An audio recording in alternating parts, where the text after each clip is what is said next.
Summa Theologica, Pars Prima, Trinity and Creation, by St. Thomas Aquinas.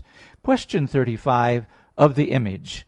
We next inquire concerning the image, about which there are 2 points of inquiry: whether image in God is said personally, and whether this name belongs to the Son alone.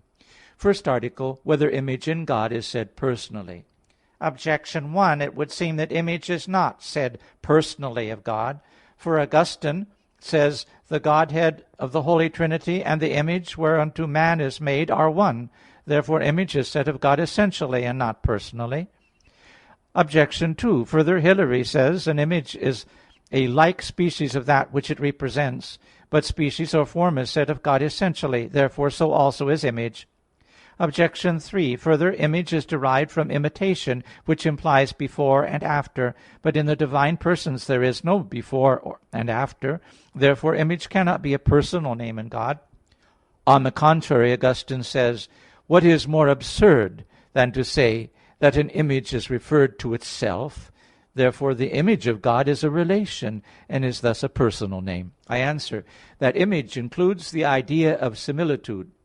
Still, not any kind of similitude suffices for the notion of image, but only similitude of species, or at least of some specific sign. In corporeal things the specific sign consists chiefly in the figure. For we see that the species of different animals are of different figures, but not of different colors. Hence, if the color of anything is depicted on a wall, this is not called an image unless the figure is likewise depicted. Further, neither the similitude of species or of figure is enough for an image, which requires also the idea of origin, because, as Augustine says, one egg is not the image of another, because it is not derived from it. Therefore, for a true image it is required that one proceeds from another like to it in species, or at least in specific sign. Now, whatever imports procession or origin in God belongs to the persons. Hence the name image is a personal name. Reply to Objection 1. Image, properly speaking, means whatever proceeds forth in likeness to another.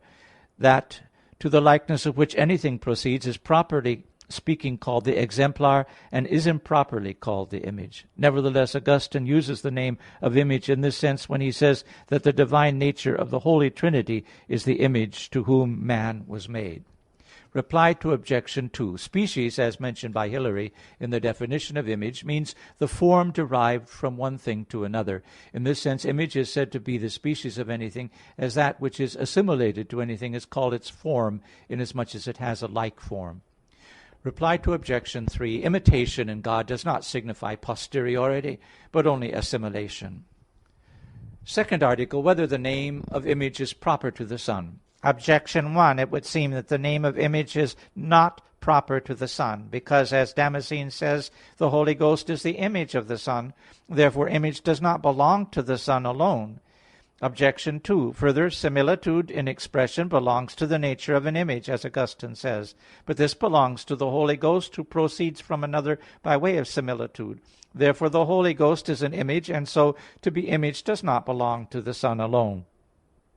Objection 3. Further, man is also called the image of God, according to Corinthians. The man ought not to cover his head, for he is the image and the glory of God. Therefore image is not proper to the Son.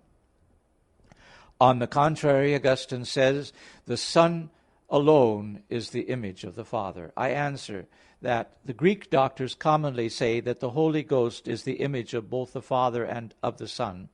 But the Latin doctors attribute the name image to the Son alone, for it is not found in the canonical Scriptures except as applied to the Son, as in the words, "Who is the image of the invisible God, the firstborn of creatures." And again, "Who being the brightness of his glory and the figure of his substance." Some explain this by the fact that the Son agrees with the Father not in nature only, but also in the notion of principle, whereas the Holy Ghost agrees neither with the Son nor with the Father in any notion. This, however, does not seem to suffice, because as it is not by reason of the relations that we consider either equality or inequality in God, as Augustine says, so neither By reason thereof do we consider that similitude which is essential to image. Hence others say that the Holy Ghost cannot be called the image of the Son, because there cannot be an image of an image, nor of the Father, because again the image must be immediately related to that which it is the image. And the Holy Ghost is related to the Father through the Son. Nor again is he the image of the Father and the Son, because then there would be one image of two, which is impossible. Hence it follows that the Holy Ghost is in no way an image. But this is no proof, for the Father and the Son are one principle of the Holy Ghost, as we shall explain further on.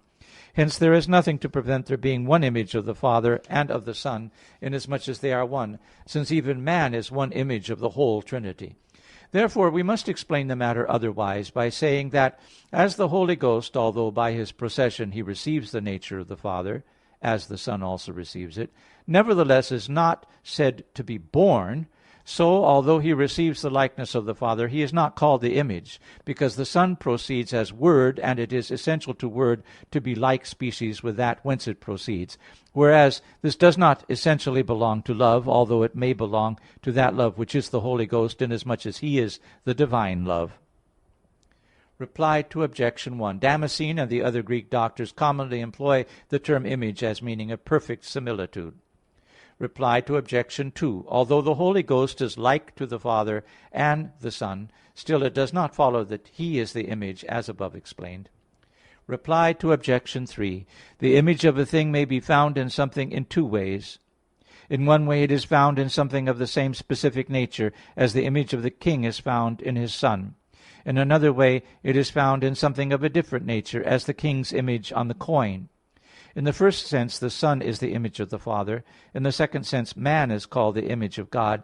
And therefore, in order to express the imperfect character of the divine image in man, man is not simply called the image, but to the image, whereby is expressed a certain movement of tendency to perfection. But it cannot be said that the Son of God is to the image, because he is the perfect image of the Father.